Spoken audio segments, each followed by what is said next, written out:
మనిషై పుట్టినవాడు కారాదు మట్టి బొమ్మ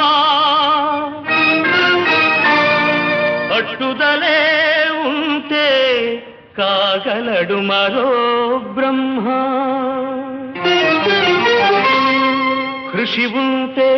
మనుషులు ఋషులవుతారు మహాపురుషులవుతారు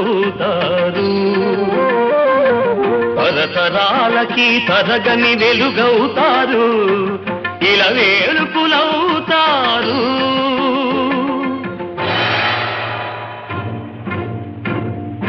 అడుగో అతడే వాల్మీకి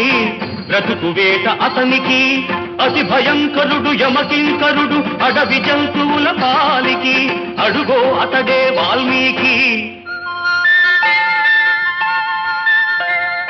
పాల పిట్టల జంట వలపు తేనెల పంట